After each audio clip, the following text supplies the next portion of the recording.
বা ধর্মের মৌলিক বিষয়ের উপর আঘাত করবে আর আমি এটা সহ্য করবো, তার কোনো বিচারের বিধান রাখবো না, শাস্তির ব্যবস্থা রাখবো না। কোরআনের কয়েকটা আয়াত শুধু আমি বাংলা তর্জমাগুলো বলছি। পবিত্র কোরআন মানুষকে যে কোনো ধর্ম গ্রহণ এবং বর্জন করবার স্বাধীনতা প্রদান করেছে। যেমন ধর্মের ব্যাপারে কোনো জবরদস্তি নাই, সূরা বাকারার মধ্যে এটা আছে।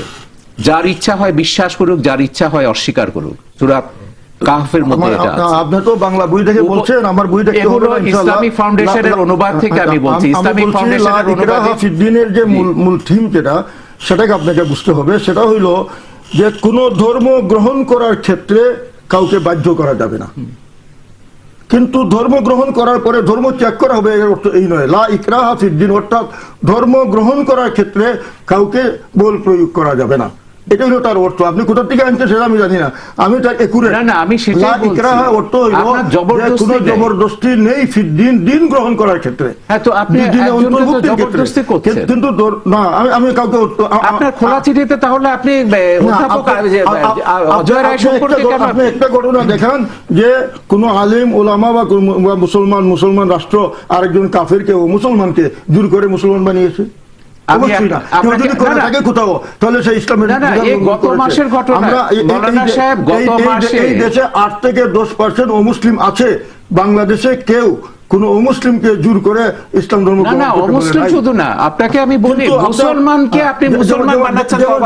আমরা বাংলাদেশে বসবাস করি, এখানে অন্য কোন দেশের নাগরিককে বাংলাদেশের নাগরিকত্ব গ্রহণ করতে বাধ্য করা যাবে না, কিন্তু বাংলাদেশের নাগরিকত্ব গ্রহণ করার পরে বাংলাদেশের আইন, এখানকার বিধিবিধান, এখানে সংবিধানটাকে মেনে চলতে হবে, এটাই আমার কথা।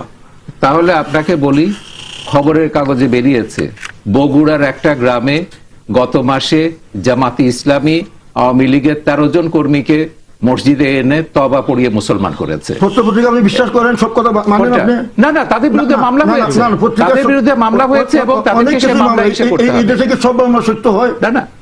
আমি যদি আপনার বিরুদ্ধে অনেক মামলা করি, আমি সত্য হইতে পারে, মামলার মিথ্যা হইতে পারে, এটা জাস্টিফাইড করে তো এটা হবে। সেটা আপনাকে বলছি, পত্রিকায় কি আসলো মামলা কি ছিল? এই মামলা তো আসিফের বিরুদ্ধে হয়েছিল, মামলা তো রাজীবের বিরুদ্ধে হয়েছিল, কিন্তু আসিফ রাজীবের বিচার তো হয় না।